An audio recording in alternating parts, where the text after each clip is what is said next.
1, 2, 3, clap.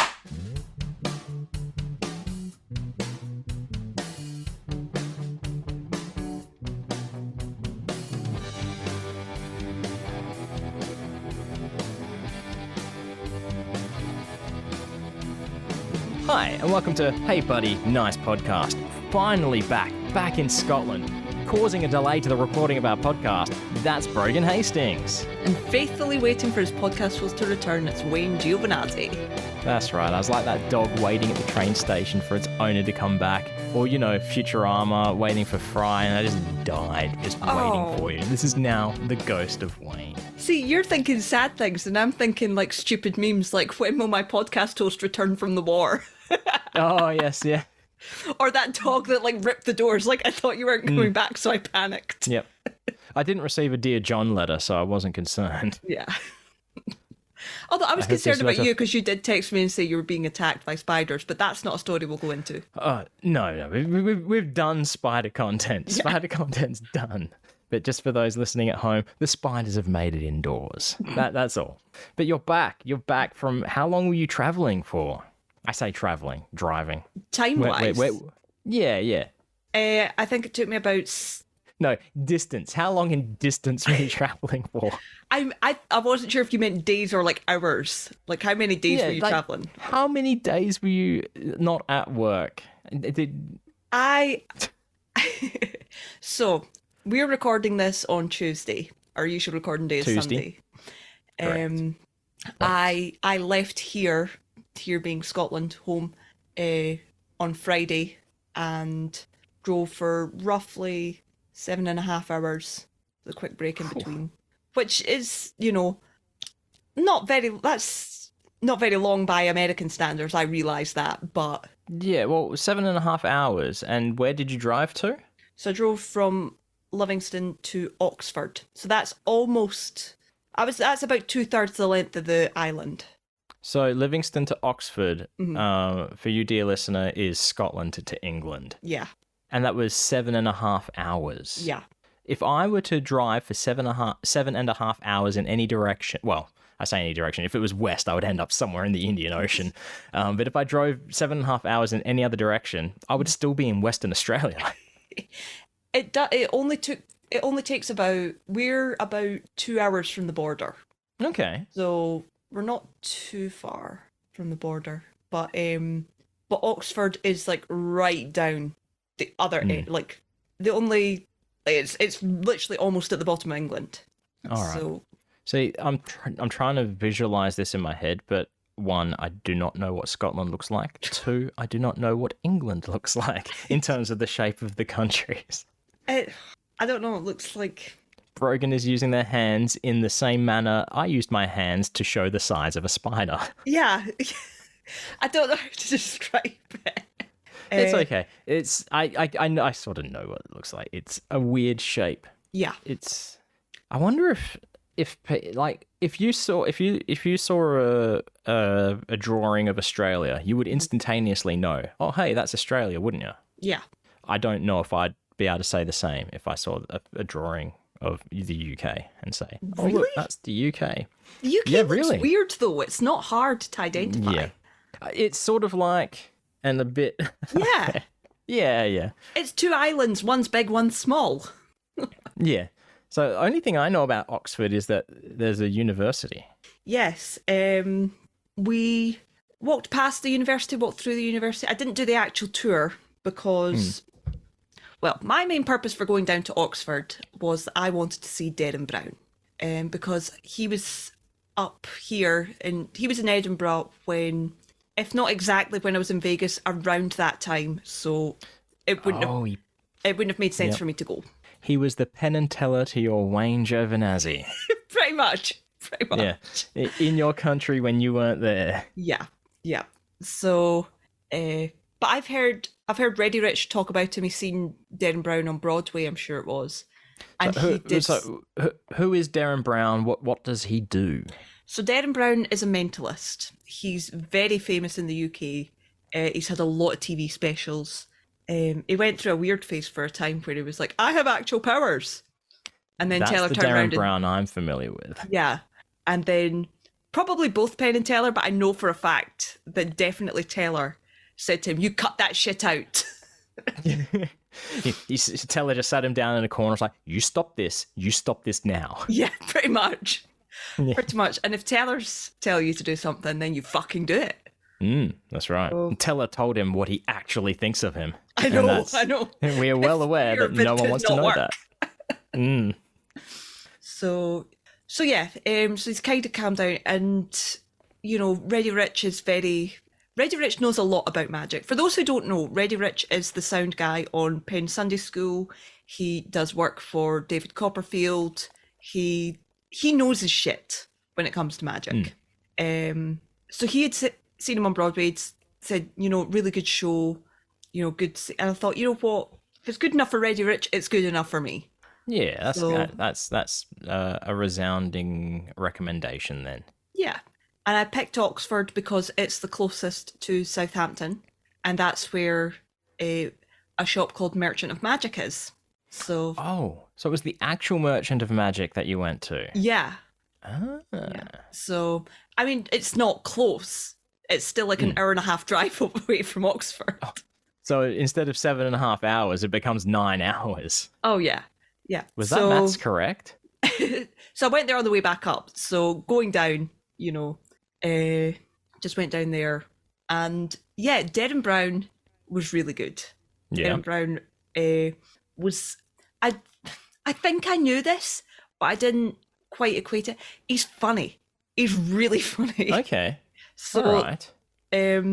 He does say in the show, if you've seen it, don't talk about what you've seen and stuff. But let's be honest. Who the fuck's going to listen to this podcast that either is actually going to see it? Derren Brown is the mousetrap of mentalism. Is that what you're saying? Pretty much. I know that you're about to see an amazing stage show tonight, but do not tell anybody how it ends. Yeah. I haven't seen Mousetrap, but I assume that's what they say. I was thinking more Psycho, the Alfred Hitchcock of magic. So yeah, but I don't think anybody listening to this is going to see it, so I'm going to talk a little bit about it. If you don't want to, Wayne will put a timestamp at the bottom for when you can skip to. God. Okay, yeah, I'll do that. It's about 9 minutes in. That's just for my own reference. Yeah. So, starts off, I'm pretty sure I posted the picture. I ended up right in the front row, the big message on the screen. Yeah. That intrigued me. Yeah, it said, put your phones on silent, but keep them on. Ooh, so, starts off with mysterious. Like sort of weird music. And the best way I think I can describe this is it's music very close to the Unpleasant World of Penn and Teller theme. Oh, really? So it sounds like that there's construction work going on. Not the construction work, but the piano, the I forget what they call it, but it's like the Simpsons theme, where I'll have to look it up what it's called, where it's in a certain, I don't know music, I want to say a certain key or tritones, or I don't know what it is. Maybe it's like in a minor key or something. I don't know, but it's a bit certainly in a minor key. That sort of plunky pianos, very creepy sounding, whatever. So that's Did what it comes have up. the bass that goes as well? Probably Possibly, not, I can't remember. But so the show started, and there's like messages coming up on screen that was like, first one was like, take your phone out. It said, if your phone is in your left hand, sit down. Psychopaths. Okay. Hang on. All right, yeah, continue.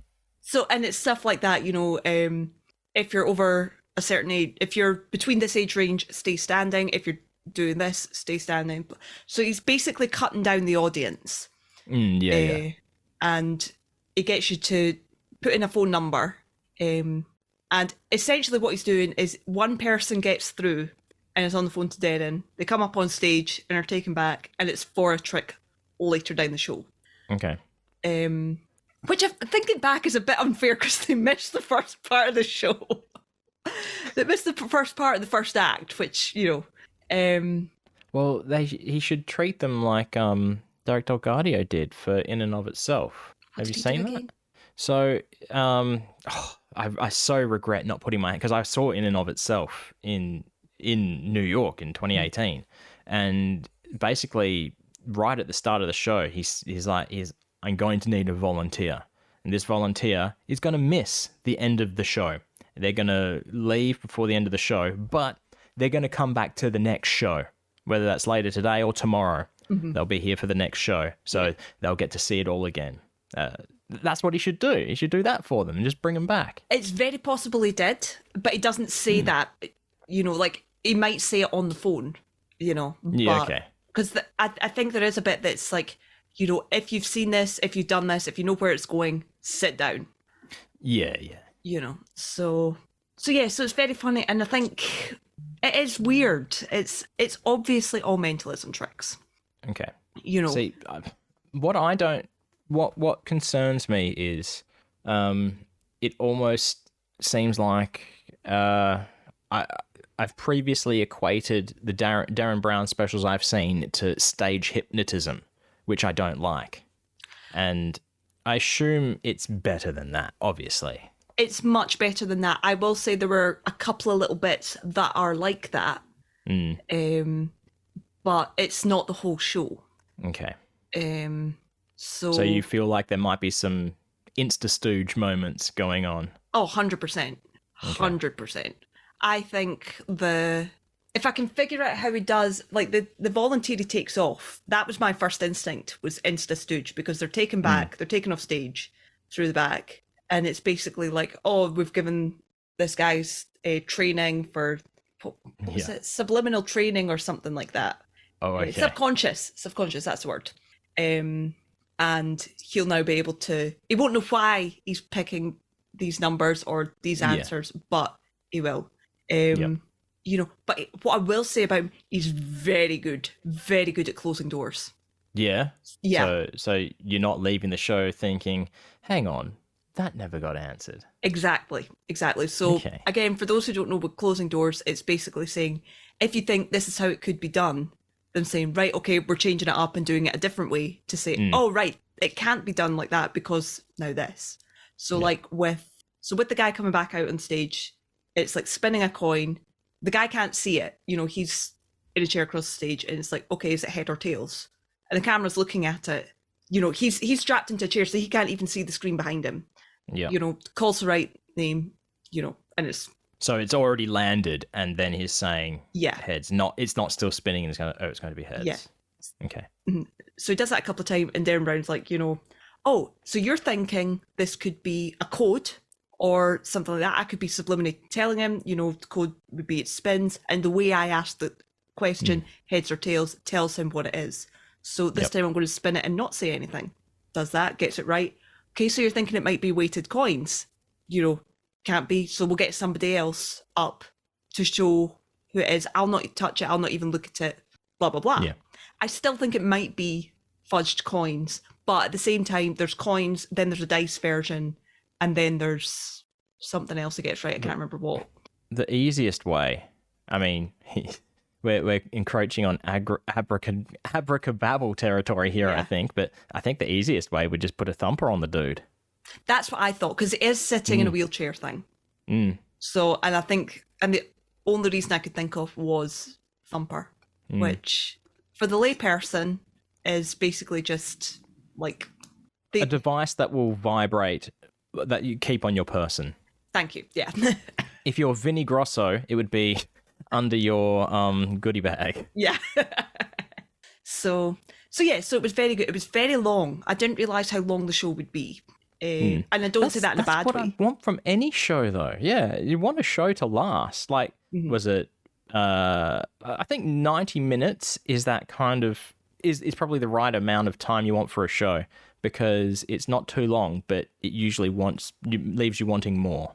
Yeah. Well, I got out at half... The show started at 2:30. I got out at 5:30. Yeah.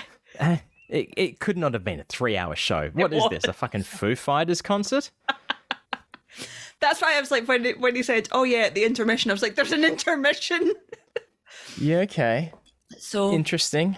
But it was all very good. It was quite sweet because he was talking about, it was all very family, orientated, relationships, couples, that kind of thing.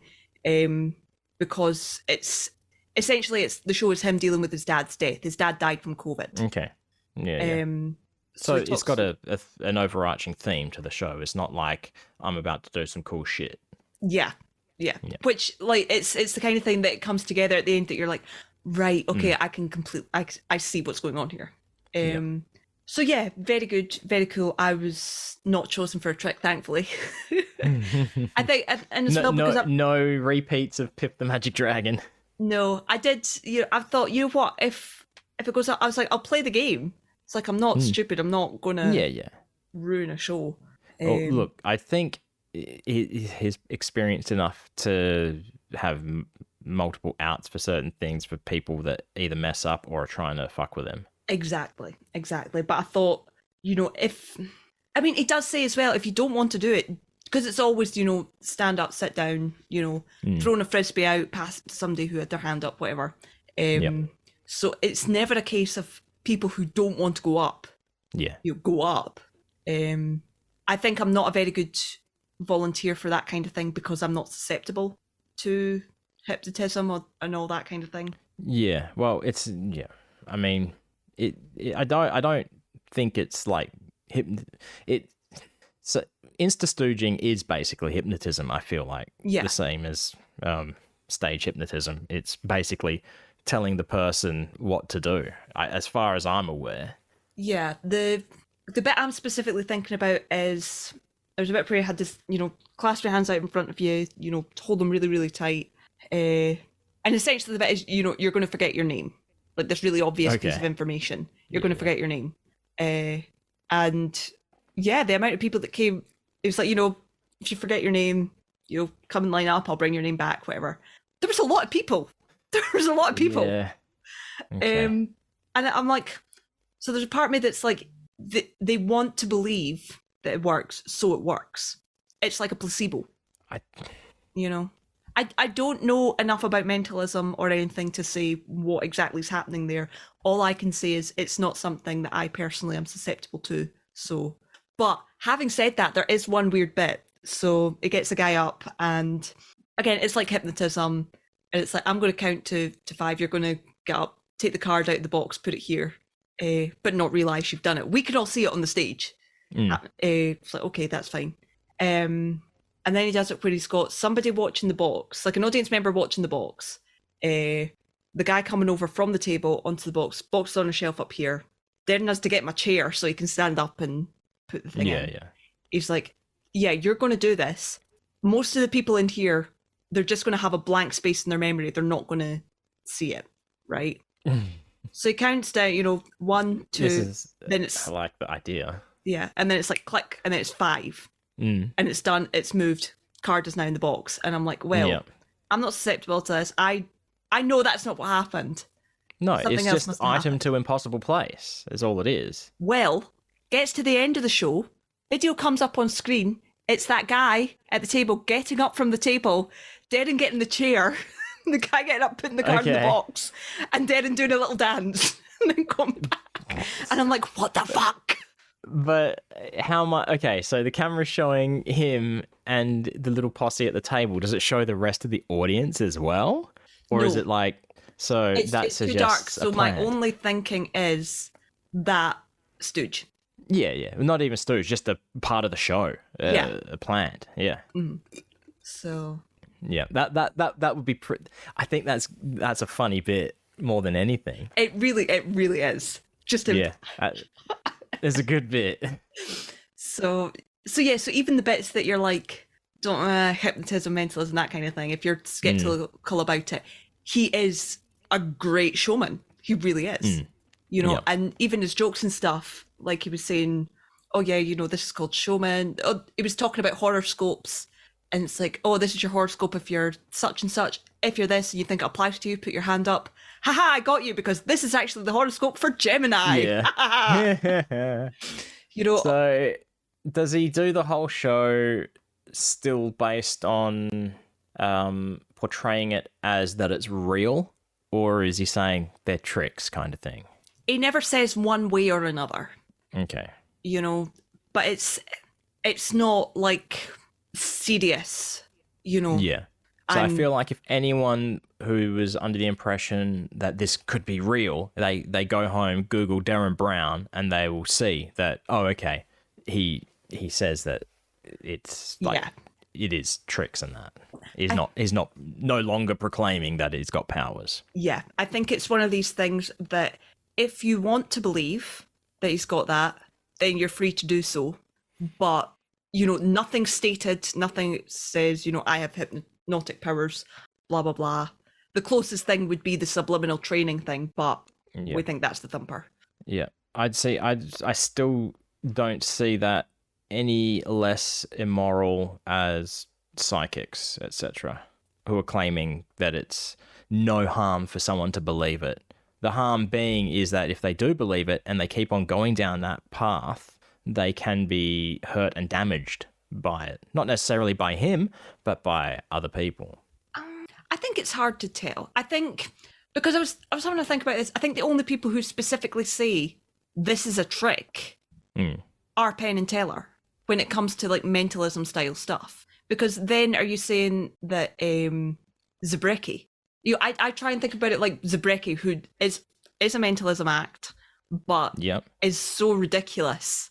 But you know he's a character. Yeah, but at the same time, he never says this is a trick. You know, I put him in the same bracket as that. Yeah, as long as he is not. See, I don't feel like it's right to say, hey, if you want to believe this stuff, do it. It doesn't say that. I will say that. That's fine. Yeah. So yeah, if he's like Zabrecki, like there's certainly no issue there. He's on my part. Well, I'll say it's very obvious you're coming to see a show. Yeah. You know, so it's, and probably from the tone of the show, you're able to pick up that it's tricks, and you do come out there going, how did he do that? Yeah. You know. Yeah. So yeah.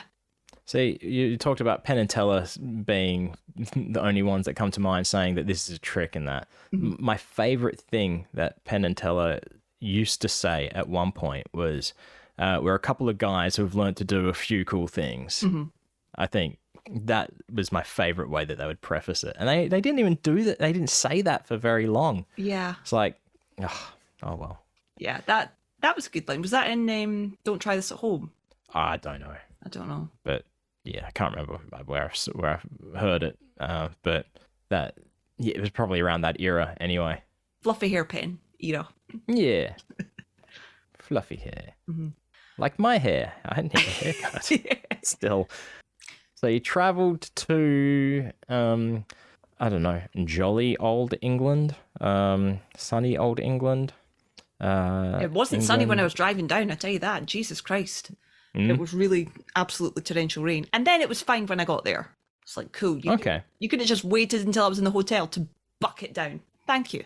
So surely you're used to driving in the rain. Oh, in the rain, but not for like 4 straight hours down roads I've never seen or places I've never been. That's no. Does it snows in Scotland, yeah? Oh yeah. Do you drive in snow? I have done. Do you have to put like snow chains or snow tires on or anything like that? We probably should, but it's never gotten that bad. Usually if it's bad enough that you need that, then everywhere's closed anyway. You know, the only people getting out are the council who are trying to clear it. Yep. People with snow plows and shovels and salt and yeah. So we have the same thing. It's usually when too many drop bears have taken over the roads and highways, no one goes out anywhere except for like, you know, local council scooping up all the drop bears, trying to get them back to where they belong. It's safe to look at a drop bear when they've already dropped. Yeah. You just, as if they haven't dropped yet, then you're in trouble. So basically, this is still relevant. I asked you before we started recording if you knew what whoop whoop was. I don't. And you said no, except in the sense of whoop whoop. And I said no, and it's not like whoop whoop, that's the sound of the police. Basically, you went to whoop whoop, is what you did, if we're speaking Australian. Okay. It's like me at the moment. No, it just means you're traveling a long way for something, really. Yeah. It's like at the moment, I'm having to drive like over an hour to get to where I'm working. It's like just fucking driving to fucking Whoop Whoop. So I think Whoop Whoop is an imaginary place, which Right. is just far away. So Yeah. you went to Whoop Whoop to see Derren Brown and go to a magic shop. yes. So what I will say as well, met some scoops down there. That was good. Hung out with a couple of folk. But yeah, main purpose being Derren Brown. I was supposed to go to the magic shop on the weekend. They changed their hours 2 weeks ago, so they're now no longer open on a weekend and open at 12 on a Monday. Do they not like money? I was like, how dare you? So So rude. so I had to leave late. So I drove back up on Monday. Had to leave late because I was like, well, I'm going down to Southampton first because so the magic shop's in Southampton. I'm in Oxford. You have to drive down from Oxford to Southampton. So I was Being that it's south, yes. yeah. So I would then have to come back up the same road and drive past Oxford to get back. Yeah. That's annoying. I hate that kind of shit. But it was somewhere you wanted to go, so it was worth it. 100%, very much worth it. It was good. I've never been to an actual magic shop before. So that was good. I was the first and only person in there in that morning. Oh. Um, See, Merchant of Magic, though, they probably, you get stuff from them online, don't you? I do. So a lot of their revenue may come from online purchases. I That's why think they've so. changed their hours. I think so. They did have a big pile of stuff that's like orders to be shipped. So that's quite cool. So what was there anyone there to demonstrate shit to you? Yes, That's good. 2 people. I got 2 demonstrations, and one of which I bought. Oh, good. Because I like simple tricks, right? I like tricks that don't really need sleight of hand very much. Because yeah. I don't have the dexterity for it.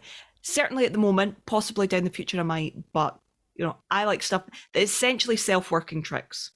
So, would you say your hands could have an effect on that? What I'm getting at, on a scale of size of hand between Penn and Piff, Piff having small hands, Penn having big hands, where in that scale would you land, and would you say that would hinder you from doing sleight of hand well? Not that it's hindered Piff at all.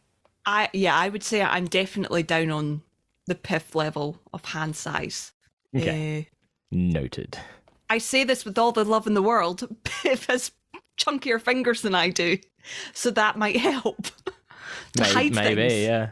yeah. I have stubby fingers. It's actually, I think that's a bit unfair to myself, but I don't have long fingers. Look, from here, the fingers look relevant to your hand size. They look normal on the hand. And your height, etc. Yeah, exactly. Yeah. See, my hands, I'm trying to line them up to that looks normal. I don't think I've got long enough fingers to successfully play the guitar well. So that's, if we're talking finger size, that's, let's get off this subject. Anyway, so yes, I got this trick called Free Will. Ooh. Which was really cool. Hang on, what was the warning on that? It said warning. Warning, the choices you make may not be your own. Ooh, mysterious. What I will say is, so basically done it for me. I was like, how did you do that? It's like, you have to buy the trick to find out. And I was like, okay. Yeah. Done. That's $374. It was $14.99, which isn't bad. That's fine. Yeah. I thought, well, I've never actually bought a trick before, so I'm happy to do that. And without spoiling how the trick is done, it works on the same principle as another trick that I can do. I was like, oh, this is like this one. I was like, exactly. I like that. Without spoiling how the trick is done, I'm going to talk about something else and not explain it at all, which is the way to go. Yeah. I'm not saying it's a bad thing. That's the perfect way to explain it. What I mean is, it was very easy for me to understand how it worked because it's similar to another trick I definitely can do and have done. So yeah, I do like that. And I love a magic book. I fucking love magic books. I said this to them when I was in the shop. I was like, look, I'm not a magician, I'm an enthusiast. I'm someone who likes the theory behind magic, who is not entirely great at performing tricks. Yeah. So they were like, Okay, let's have a wee look. So I can't deal with a magic book. I can't follow the written instructions properly, even when they've got drawings or photos. I need to see it in a video myself. I like reading. I like reading folk talking about how tricks are done and how effects work. Yeah. It's kind of why I like Tarbell's Lessons in Magic, which was a birthday gift to me a couple of years ago. Oh. So yes, I do like that. But I got this, which is a book called Stage by Stage By John Graham. Yeah. It's a fancy looking book. It looks like a magic book. That's what I thought. And there was two big things about it that were like, okay, I really want this. One of them being it's published by Vanishing Ink. Okay. Vanishing Ink is Andy Gladwell and Joshua J, who have both been on Full Us, but they when they produce magic books, they produce really, really proper quality magic books. Okay. They do some good shit. So that's one reason. And on the back, it's got essentially an endorsement from Mac King. Oh, really? Yeah. And as soon as I seen Mac's name, I was like, okay, sold. Read this endorsement in a Kentucky accent, please. I don't have a good... And then do a Mac Howdy. King laugh I'm at Mac the King. end. I haven't even actually read the full endorsement. I just read... Oh, really? Yeah. I just read a lot of... I read the first line that jumped out at me is the top line that says, John Graham has done what I thought was impossible. And I was like, Mac King is saying that. So notice I'm saying it how Penn does. Because otherwise it comes out Mac King. Mac King, yes. So yeah, ticks 3 of my boxes. Very pretty, hardback, quality magic book with an endorsement. How many copies did you buy? 1. Okay, so you're not like Piff where you keep one sealed and open another. No, I think I'm somewhere between Piff and Teller. I don't keep my books sealed, but I also don't write in them yet. Yeah. So you're like, well, I don't know. I don't know what you're like with your collectibles, because with me, I don't keep anything in boxes. I open shit. I tend not to. I know that I've got the Penn Teller Simpsons figures that are out of box, but at the same time, they are framed in a display with the backing cards. Really? Have you not seen this? No, I haven't. Hang We'll on. get a photo of it as well, and we'll chuck it up on the socials next to my plebeian Penn and Teller Simpsons figurines. They're just sitting on my shelf. Teller isn't even holding the blue ball of plasma magic shit either, because for some reason he doesn't stand up very well when he's holding it. He just falls over. So I had to blue tack. I'm just riffing because Brogan's walked away trying to find this thing. I can still hear you. I can still hear Oh, good. So it's in a shadow box. Oh, of course, the back of them. That's cool. yeah, and I've got. You got the I forget what they're called. The Zombicide Yes, Zombicides. figures, blue tacked to the top to keep them safe. So I'm not very much an inbox collector. I'm like, if I'm buying it, I want to see it. Thanks. Exactly. Um, If you're buying a Barbie butterfly winged Pegasus, you're going to take it out of the packaging and you're going to play with it. yeah, I will. I will say the only exception to this rule is I have a Penn and Teller deck from, I want to say the 80s. Actually, I have two versions of this deck. Is it still branded as a perfectly ordinary deck of cards? Yes, it's exactly this deck. Oh yes, yep. That's the. Hang on, let me grab mine because I think that's what the current one looks like. It's very similar to the current one. I heard you say something, but my headphones are off. It's very similar to the current one. Yeah, except the current one comes in the fancy box. Yeah, but I think mine is even signed by Teller. I hate you. Yeah. Oh, you're right. It is different. Yeah. Yep. It's Yeah. cool. We'll post up pictures of the two decks. Yep. So this is old enough that Penn is still Big Penn. It looks bullshit era. It looks does. like I think bullshit it is Penn. bullshit era. Yeah. But I have a version of this deck still in shrink wrap. Perfectly preserved, and I will not be opening that. Thank you very much. around the time when I got my first iPhone. It was the iPhone 3GS. So I don't know what year was that. That was late 2000s, I guess. I got the Penn and Teller app, which was a magic trick. And I remember looking up on their website, and the Perfectly Ordinary deck of cards at the time was still that deck as well.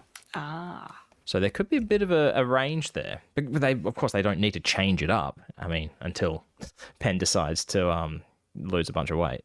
Yeah. So yes, I was very happy I got that. I've got that in shrink wrap, and I'm like, I'm saving that. Yeah. So. But you got two, so it's all good. You got one to play with and one to keep. Exactly. So next book, I bought two books. The second one is this. The Magic Menu by Jim Sisti. So the Magic Menu was a magic magazine. So that kind of thing's right up my alley with, articles on magic. It's got a bit of tricks in it, but a lot of talking about how stuff's done, which I love. I got those. I got a deck display because I like to collect playing card decks. And I do have 2 tiered systems already, but I have too many decks now. And the annoying thing is so I've got one wooden one and one plastic. Okay. And I'm annoyed that they don't match because I couldn't get the wooden one again. Oh. So I ended up, so I said to them, have you got the big box version, which is like a big box. Just great. I'll show Wayne, because Wayne's seen it. I've seen it. I'm describing for the listeners. It's like a big box that's got slots. We're going to have lots of photos this week. Yeah. So I'm in the process of organising my decks into that. I was really happy that I got that. All I can think is it would be cool if someone just like gave you one of these deck racks as a gift one time before you started collecting cards, and it could just be like Wayne's World. And you'd be like, a deck rack. I don't have a deck, let alone several, to necessitate an entire rack. I mean, if somebody wants to gift me something that suggests I should start collecting something, then feel free. I'm a collector at heart. But yes, I got the books, I got the deck stand, I got the trick, I got a deck of cards because... Sharks. Yeah, I do have another shark deck, but this one was very pretty. That's more meant to be like card sharks, not the aquatic creature, yeah? Well, you say that, but... Oh, good. I was hoping it was aquatic. There are actual sharks on it. Which was... Because that was my first instinct. I was like, oh, card sharks. Oh, no, actual sharks. Well, it's like bicycle, isn't it? There's bicycle, yeah. Yeah. So yeah. Oh, and I got another deck as well. Yeah. Which wasn't from the magic shop. It was from another shop we were in Oxford, which was... That's cool. I like the colours. It's bicycle hidden. It's black and red, but it looks like a palm in front of a Triforce. Yeah. That's cool.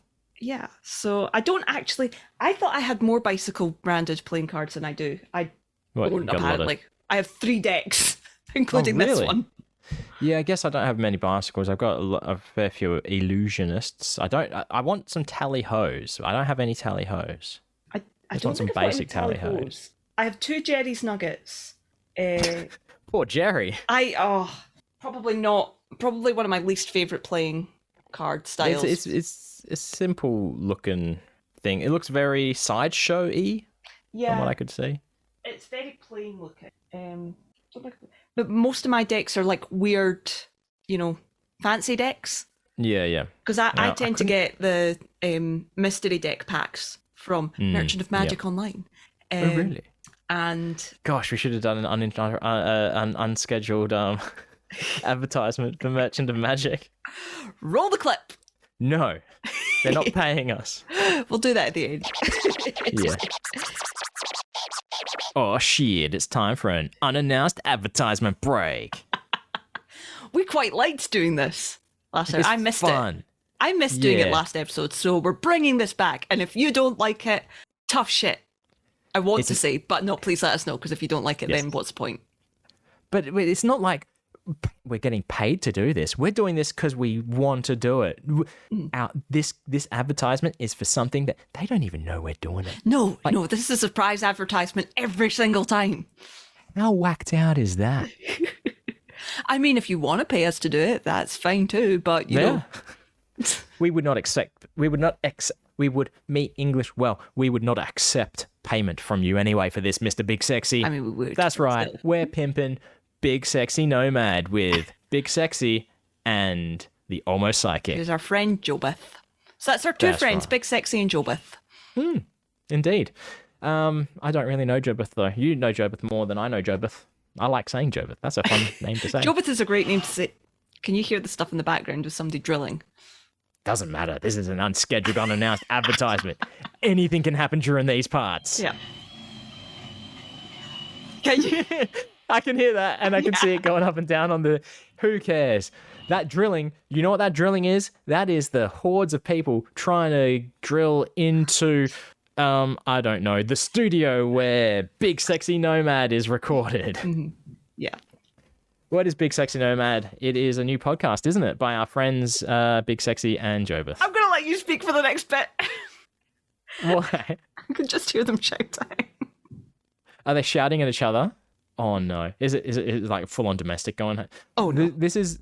Oh, that's a shame. I mean, no, good. I'm glad. It just would make good content for this unscheduled, unannounced advertisement. That's all.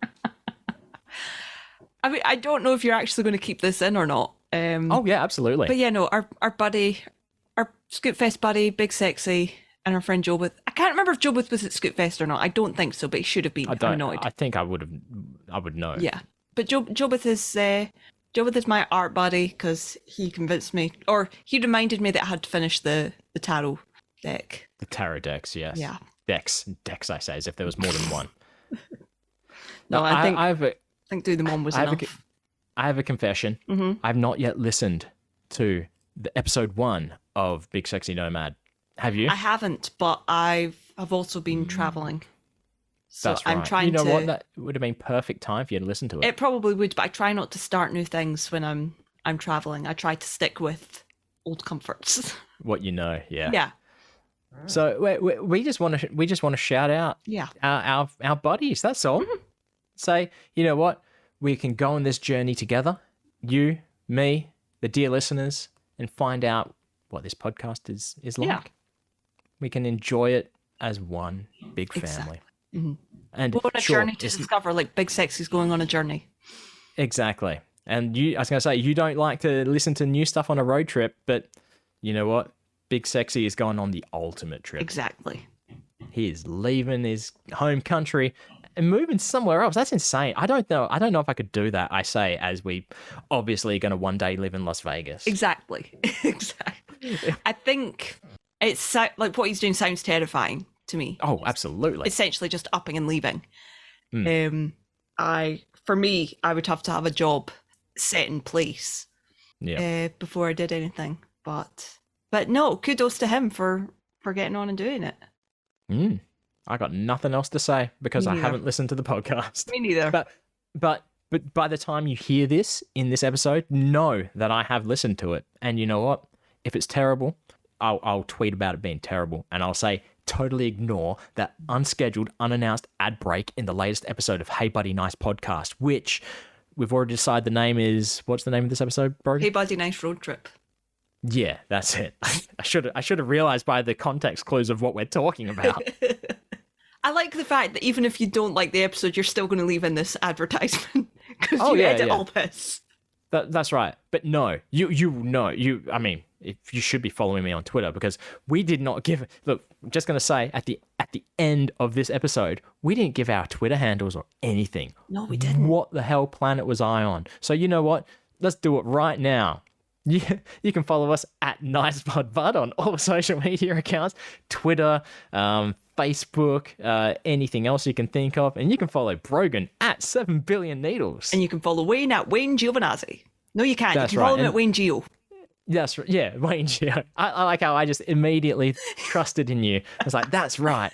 So you were just happy I got your name right. Indeed. Listen to Big Sexy Nomad with Big Sexy and Jobeth the Almost Psychic. Yeah. And now we return you back to somewhere in the middle of this podcast. I don't know what the fuck. It's really is hilarious. It's fine. It won't come up. It will be below a certain decibel range that it will be cut out. So that was great. So I got that. I got a couple of other things which I'm not going to spoil, but Wayne has seen them. But cool. when I was leaving, the guy Dominic was like, look, I've got another book for you. I was like, oh, and I pulled this out. Mainly Manipulative Magic by John Alborough. Yes. I said, look, these are going in our mystery boxes for this month. They've essentially, they're first editions. They've been out of print for God knows how long. They've been sitting in a shipping container for however long. We don't have them on the system here. It just gave me straight up gave me a copy. Yeah, that's cool. It's like you bought some stuff from them. Did you say that you've got mystery box decks and stuff in the past, so they were kind of aware that you're a customer? You can't remember. And do you know why? It's because Derren Brown did a little spell on you, so you no longer remember. Exactly. But there is video footage. Roll the footage. But yeah, I did say, look, I collect magic books, I collect playing cards.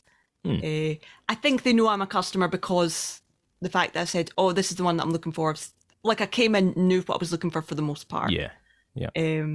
So yes, it was definitely worth the trip going down. Yeah.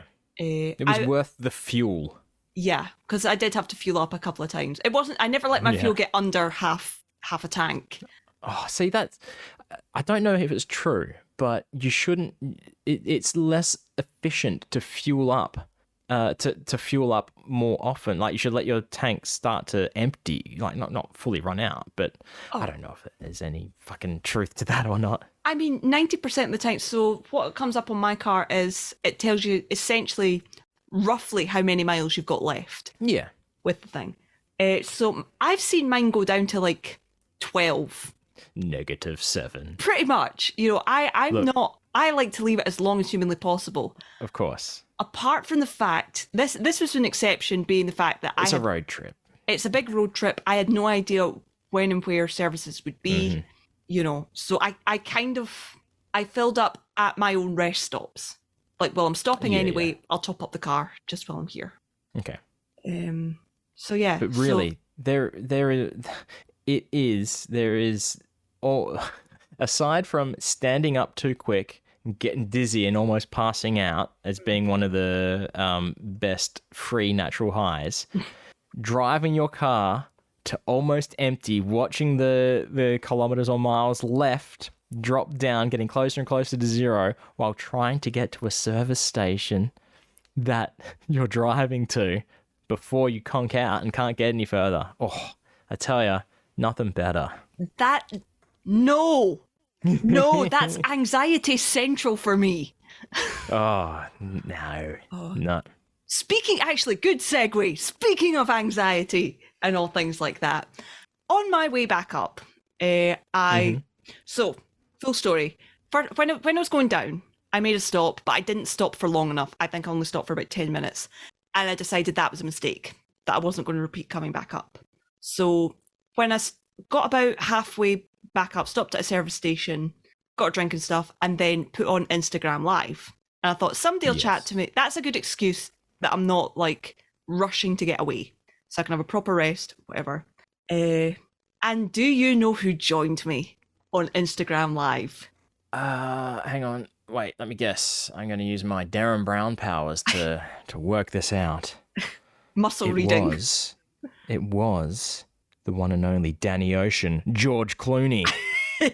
It was not. It was Mr. Dr. Jimothy Jobtholomew. Oh, Mr. Dr. Jimothy Jobtholomew. Yes. Oh, that's awesome. Yeah. So that was really cool because a couple of people joined as well. I did see RJ in the chat. I never shouted him out, and I feel bad about that. So hi, RJ. Sorry, I love you. Suck it, RJ. No. But yeah, no. I seen Pod Therapy guys pop up in the chat. I was like, oh, is that Jim or Nick? It's like, it's Jim. Thank you for repping our merch. Because we never mentioned this. I did flip off an English flag. Yes. Okay. Because I normally wouldn't, but the fact that I couldn't go to England and not tell Jacob the audio guy that was in England. Yeah. And Jacob's just like, of course you're in England. You're English. Yeah. So I thought to nip that in the bud, we'll flip off the English flag. And And at the time, I was wearing a Jacob the Audio Guy t-shirt from Pod Therapy. Yep. So I went, oh, thank you for ripping our merch. I was like, I had to, of course. Your t-shirts are very, very soft. 10-ply, bud. They're really, really nice. Yeah. But not just that, with their merch, there was some cultural exchange going on as well between Pod Therapy and Hey Buddy Nice Podcast. Oh, we'll get onto that, but just okay, because I feel like I need to tell you. Pin has been placed. I need to tell you all what Jim and I discussed. Oh yes, Which yourself is, and Jimothy. Jim thinks I should overthrow the monarchy. And it was essentially half an hour of us discussing the monarchy and everything like that, and you know, why he thinks it's weird that we drive on the left side of the road and they drive on the right. Yeah, because Americans can't do anything wrong. Well, exactly. He said what I'm hearing is that the right side of the road is freedom and the left side of the road is oppression. It's not just that they drive on the right side of the road, they drive on the left side of the car, which makes sense because you don't want to get out into traffic. But at the same time, we drive on the left side of the road and on the right side of the car. Yeah, because we don't want to die and get hit by a bus when we get out of our cars. Yeah. I think that's universal. Yeah, So that was good fun. Dr. Jim kept me company for a good long while. It was nice to see him. So that was good fun. And anyway, back to the cultural exchange point. I just wanted to say that Dr. Jim was trying to get me to overthrow the monarchy. Yes. But the cultural exchange of Hey Buddy Nice Podcast and Pod Therapy. Yes. So how did this even come up? Oh, because Myra and I were out for coffee. Myra and I were out for coffee lunch one time, and Myra is a member of the Pod Therapy Discord and took a selfie and put it on the Discord. And I was wearing my Hey Buddy Nice Podcast jumper. Yes. Hoodie. Oof, apologies. And Jim replied saying, oh, hey Buddy Nice Podcast jumper. So Myra's like the third person, the middleman in all this. The go-between, yeah. Yeah, the go-between. And I didn't realise it was Dr. Jim at first. I thought it was another Jim from Twitter. I was like, oh, tell him thanks. It's available for purchase. And Jim came back like, oh, when I see Brogan, Jim. When I see Brogan repping our merch, we'll rep theirs. And I was like, oh, hang on a second. Is this Dr. Jim? She's like, yeah. Is this Mr. Dr. Jim? Mr. Dr. Jimothy. Mr. Dr. Jimothy Job Thommelmew. Yeah. Wow. I was like, oh, okay. And I was like, well, okay, I can order a t-shirt. So I ordered a t-shirt, and then Jim was like, oh shit, Brogan's just ordered a t-shirt. So he ordered... Shit just got real. Yeah, so he ordered a mug from our store. And his arrived before mine. And he took a picture. Of course it did. Yeah, because he's in Merca. Merca, yeah. Apostrophe? Yeah, that's how you say that word. Yeah. Apostrophe. M-U-R... I can't spell. You know what Merca is. So he's got a Hey Buddy Nice Podcast mug, and I have a Pod Therapy t-shirt. Yeah. So yeah. I do like that mug, but I've decided which mug I'm gonna get for myself, and that's just the We Is Serious of just you and me, arms folded. It looks nice. Yeah, I would buy a mug. I just don't use mugs. I would be buying it for the sake of buying it, and I'm trying not to do that. I don't drink out of a mug, but I use a mug to fill up when I make an iced coffee. With my Nespresso capsule thing, I need it to capture the drink, otherwise, because my big Yeti won't fit under the machine. Oh. So I have currently I use my Radiance of the Seas. I can't, what the fuck is whatever, a mug I got on a cruise, and my Brooklyn Nine-Nine, cool, no doubt, mug. Mm-hmm. I would like to use a Hey Buddy Nice Podcast mug. I think that would be cool. Just as the Myra, the go-between from the machine to the Yeti. Yeah. So we're good buds with Pod Therapy at this point, which is probably a good thing because, man, I think I'm a case study in and of itself for Dr. Jim and Mr. Nick. See, that's what scares me most about becoming actual friends with Dr. Jim. Mm-hmm. Because. I don't open up to my friends. And why? Yeah, no. It's just no. I don't think no. You don't want to have someone to have the level of training that Dr. Jim has to be able to see past your arsehole exterior. Exactly. Yeah. Speaking of Dr. Jim, when he was in the running for Best of Las Vegas 2022, when you would vote for him, it would then take you directly to his website. Yeah. I love his website. His website's great, isn't it? It is great. And look, I'm sure that the video on the website, 100% done without a wink, serious as fuck. But I'm watching it, and it comes across like a Saturday Night Live sketch. It is so, not a sketch, but like one of those pre-recorded Saturday Night Live bits. I love it so much. So do I. And I was like, honest to God, see if I was in Nevada and I was looking for anything, I would fucking, I would go on that video alone.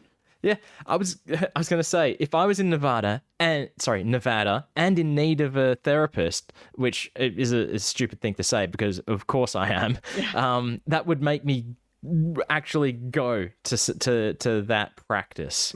You know, if I wouldn't rather be friends with Dr. Jim. That is. Yeah. So we love Mr. Dr. Jimothy on this podcast. Yeah. Mr. Dr. Jimothy Jobtholomew. And just speaking of pod therapy, I want to put it out there that I am so annoyed that Nick has never gone, "Hi everybody," so people can go, "Hi Dr. Nick." Hi everybody. I just wanted to say, what the hell is that as well? That's my favorite Dr. Nick line. What the hell is that? I think the next time that we go to Vegas, we should find Dr. Nick and get him to do that. Yeah.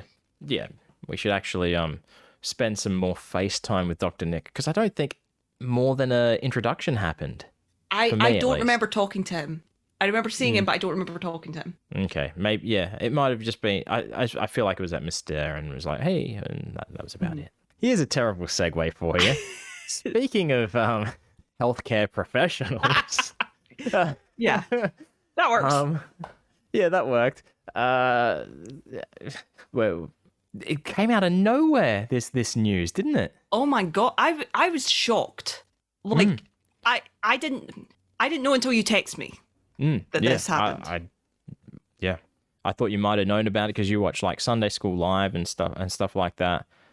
That's what we're talking about.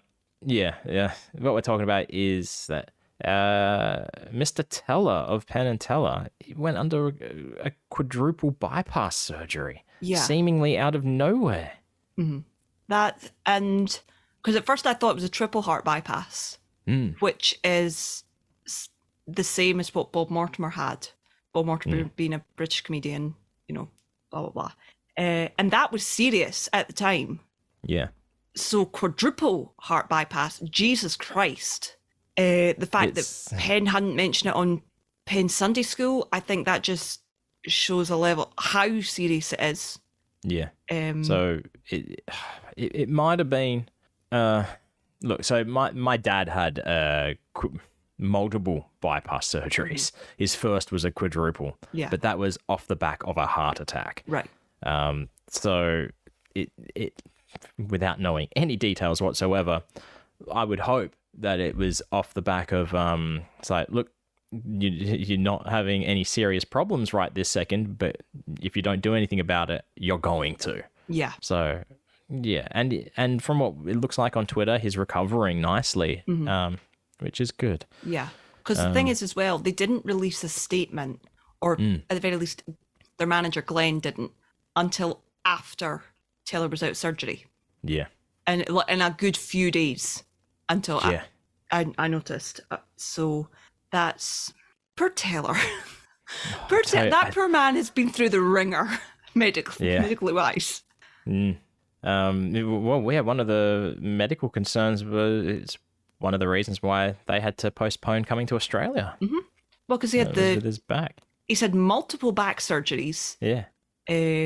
Which, looking back at some of their tricks, I'm not fucking surprised. Yeah. He keeps getting COVID. And now a quadruple heart bypass. Yep. Will the universe just leave this poor man alone? I tell you, I did start to freak out a bit though when it was on one of our posts. I don't remember who it was. I think it might have been on yours. Someone was like, "Oh, what's going on? What's happening?" And then it was the next morning I woke up and I saw, like, rather than someone just saying, "Oh, he's had a surgery," it was just like a screenshot of the text. I'm like, "What the fuck? Something's happened." I didn't realize until afterwards I saw it and like I gasped in and was holding my breath while reading it. It was like, shit, something's happened. It's like blah blah blah blah blah. So I'll be honest. It's recovering. It's the news I already know. I'll be honest. Not that it will ever happen in this situation, but it's one of the few situations I would like phone you, like FaceTime you or something, because I will be distraught. I will not be able to function. The way I think good old Matt Donnelly, who totally exists, has said something similar before to this. But anytime someone dies, right, a celebrity or whatever, it's with Shannon and my brother, and it's literally just a message of the person's name, or it's like fucking Gilbert Gottfried or something like that. Yeah. But I wouldn't be able to do that. It would be. I would totally expect are you sitting down? Yeah. Like I will truly be inconsolable for a good few hours. I was upset even the thought of him going into surgery. Yeah. It just we as a species have done nothing to deserve Teller. I had no idea what you were going to say then. That was very confusing. But yes, deserve Teller. Yeah. And I am reminded of this again with, it must have been on the latest ICS that Matt's talking about going to the David Copperfield Museum. And there's a guy that he hates, that he's worked with before. Yep. And when he worked with him before, he said, "Oh, I work for Penn Teller. Oh, I fucking hate Penn Jillette." Yeah. And all I could think was, notice how he said Penn Jillette. Specific. No one on the face of the earth hates Teller. Even if they hate Penn and Teller, they don't hate Teller. I was going to say, you hate Penn Jillette, you hate Penn and Teller, you don't hate Teller. I think them's the rules. Yeah. And sometimes I hear stories and I'm quite surprised by that, but which I say with all the love in the world. Like, and a bit that I'm looking at for an animatic for PSS is a guy in Vegas, very popular guy, AJ, not Amazing Jonathan, another guy called AJ, was having dinner with Penn and Teller and went to the bathroom and came out and said, "Oh yeah, I've just been spewing blood." Oh, that's right. And Taylor's like, that's not something you say casually. We're taking you to the hospital. So they took him to the hospital, and Penn and Teller stuck around because they're like, well, if we're here, we can get him rushed to be seen. We can get him better, care. And as soon as he was out on the table, Penn went up to the nurse and went, if I pay you $200, can I stick my balls in his mouth and Teller take a picture? Yeah. And she was like, no, why would you do that? And Teller goes, $500. We can go up to $1,200. She's like, why would you do that? And Teller goes, to post it on the internet. Yeah. No other reason. Yeah. He is a little bitch, and I love him, and I wish him all the best, and I wish him a speedy and uneventful recovery to best boy, Teller. Teller, we know that you are listening, of course, from someone you've never met and someone one time you met after a show. People you don't know, basically. We love you, and we hope that you are going to be recovering well and quickly. Yeah. Sending love from both sides of the pond. From someone that you once signed a thing for and someone that you made eye contact with on the stage once. That's right. Oh, and someone who, microphone abuse, and someone who once you made eye contact with and tilted their head at a 90-degree angle because their head was already like that. Yeah. Proof again, what we're saying is we love you, Teller. We love you, Teller. Please get well. Don't make us suffer. Yeah. As if that's in your full control. All right, let's move on from sad thoughts. Yeah. And, actually, no. These are currently still positive thoughts because Last episode, we were talking about the current standings of the accent challenge, and it was for the castle challenge. Yeah. And yep, I was down by votes, but results came in 50-50. Straight down the middle. I can accept that. I was very pleased with that. I'm not gutted by that at all, because No. I didn't think You're in the it wasn't my best performance. So I'm okay with not winning that. Yeah. But the next one, currently up for voting, I don't have a chance. It's the Dusty Roads I haven't even checked because I've been away. Oh, it's like we're 9 votes in and you're up. You're well and truly up. It's like 70 to something to 20 something percent. Oh yes, 78 to 22%. I don't have enough friends to ask to vote for me. I don't ask people to vote. Don't imply that. No. I'm saying if I wanted to try and catch up, I don't have people to ask to do it. So instead, I implore you, dear listeners, don't you make a sad, desperate grab. I'm saying vote with your heart. Vote for who you think deserves it. Not even that. Vote for whatever reason you like. I don't care if it's not me. Honestly, he does care. This is all an advertising ploy to get people to interact on Twitter. That's all it is. So the more the better. Yeah. But this week we're not doing an accent challenge. Mm-hmm.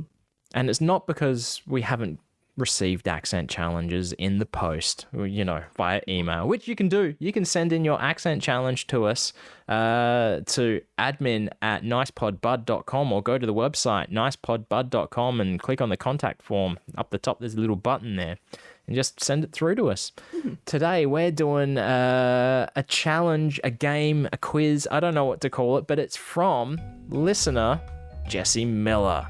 And I don't know what it is. I do. I've read the email a bit about what it is. But Jesse starts by saying, "Hello, Brogan and Wayne. My name is Jesse Miller," and they've said he, him, which is cool. We can refer to Jesse as microphone abuse. So we can refer to Jesse as the correct pronouns. You don't have to do that if you don't want, but if you don't, we will use generic terms. Well, I guess, is that the proper etiquette? Yeah. Yep, cool. And you're welcome to use this email in whatever way you want. Good, because we're using it how we want. Also, I don't mind if my whole name is said. Good, because I've already said it. It's said, written in multiple online places. I have a "Hey buddy, nice game" for you below. Not sure if you've already thought of this. You'll see what episode of the podcast I'm on below. But first, to introduce myself. I'm a fan of both of your works, as I currently get artwork from both of you, and in oddly different but similar ways. Okay, that makes sense. I'm also a ICS, Abracababble, PSS, PiffPod, Great Night, World's Greatest Con fan, so we may have something in common. Unfortunately, I'm not on social media, so please excuse this archaic way of communication. I just finished the "Hey Buddy, nice getting to know you" episode. Okay, so that's back a bit. Nice getting to know you episode of your great podcast, where at the end you wanted cultural/local phrases/terms. A short history. I was born and raised in Seattle, Washington area for 34 years of my life, and decided to move to the middle of nowhere, Ohio, near family, where I could afford to live in a giant house with 2 acres of lands for the price of a small condo in Seattle. That was a long sentence. That's my fault though, because I didn't pause for the commas. You done it, Jacob. Yeah, I was actually distracted by the 2 acres from one of my favorite Arnold Schwarzenegger lines from a movie, where I can never remember. I'm terrible with quotes, where it's like he asks the guy, "You ever want to be a farmer? Here's a couple of acres," and he kicks him in the nuts. Jesse continues, "When moving out here, I had to learn several terms I've never heard before living on the West Coast, or maybe heard before but knew a different definition of. So for a game below, I have a few terms from Ohio and would love to hear what you think what they mean. Also, I'm aware the actual answers may still be foreign to you. I would love to hear what your cultural terms are." I assume they mean for the same thing. Mm-hmm. I have the phrase first, then a slight description or hint, then how it's used in a sentence. Finally, the answer below and a definition from dictionary.com or Wikipedia. Wow.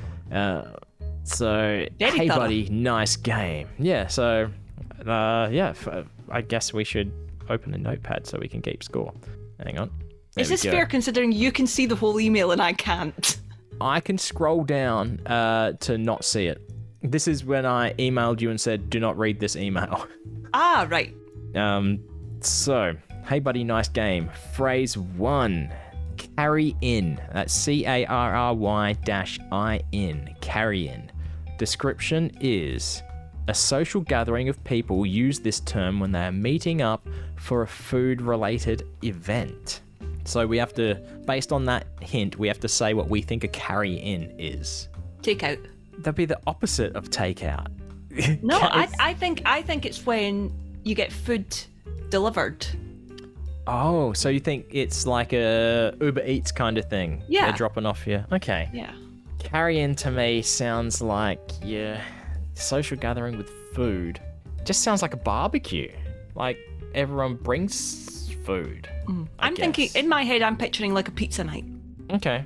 All right, let's see. I'm saying like a barbecue, but it's like, oh, Greg will bring the garden salad and I'll bring the chops. So you're thinking potluck.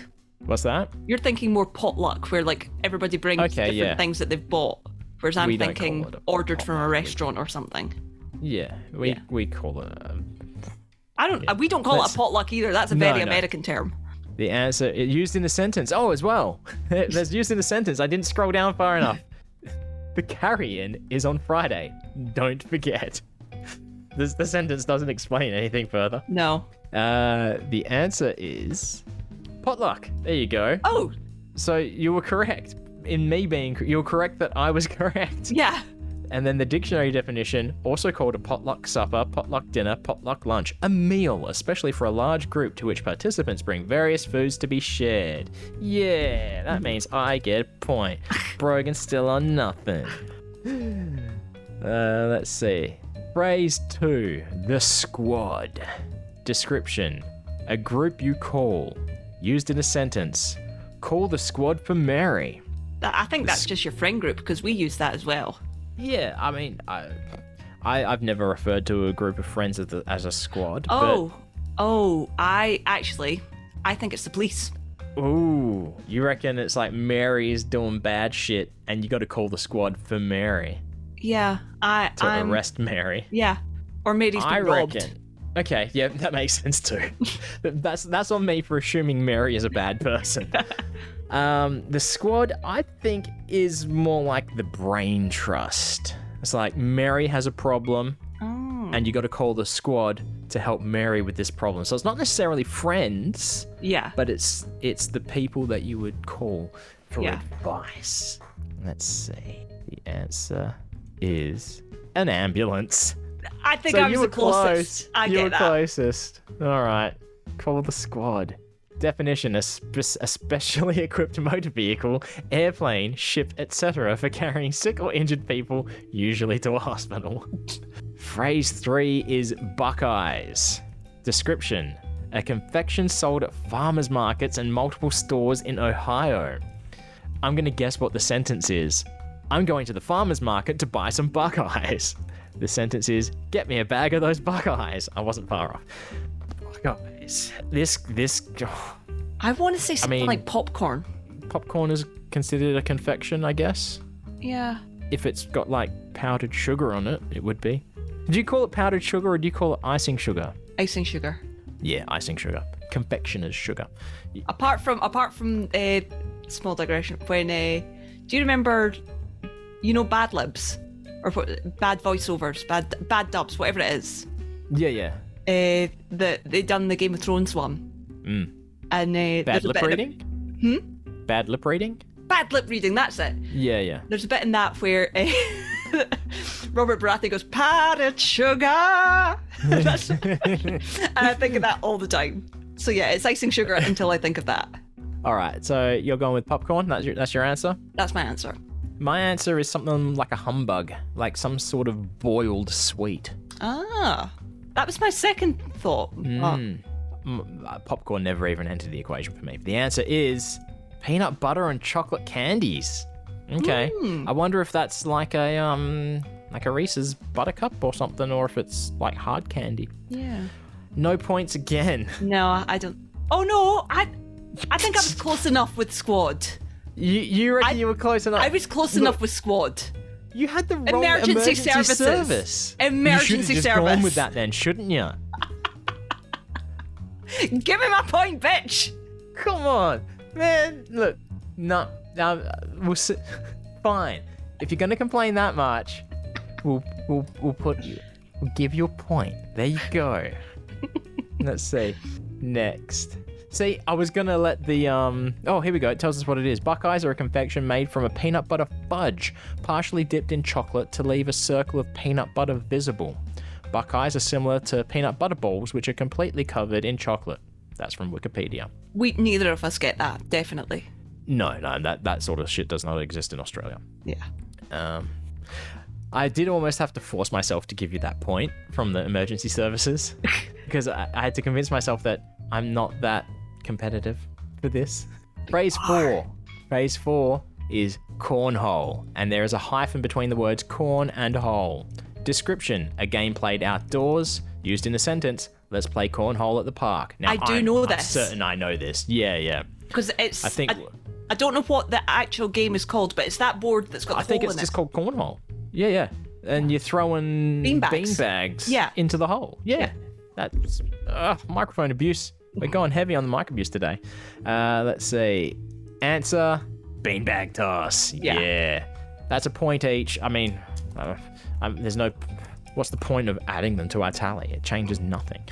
Definition: a game in which small bags filled with dried corn are tossed at a target consisting of an inclined wooden platform with a hole at one end.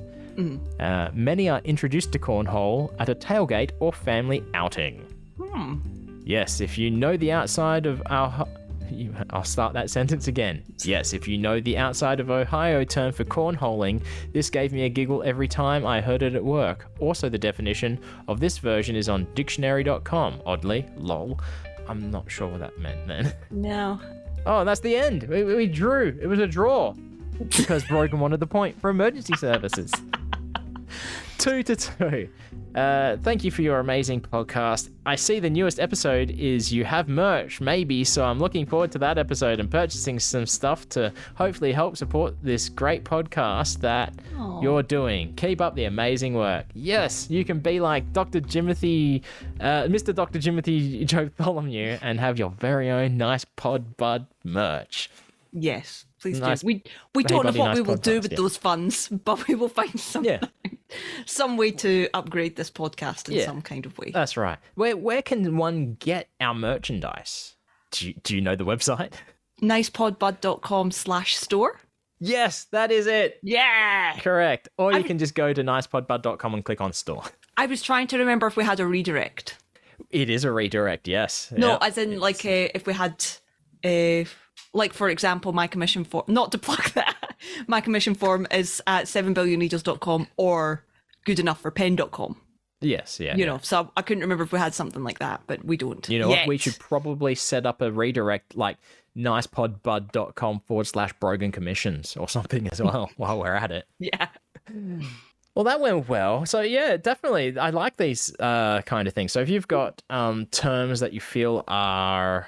Well, like whoop whoop to me, driving to whoop whoop. If you've got terms that are local to you, send them in and we will have a guess at what we think they are. I like having the definition at the end. Is that what I like? No, I like the description. Yeah. Used in the sentence is cool, especially if you say description, a game played outdoors. Used in the sentence, hey, let's go play that game that we play outdoors. I think that's funny. And if you do that every time, props to you. Yeah.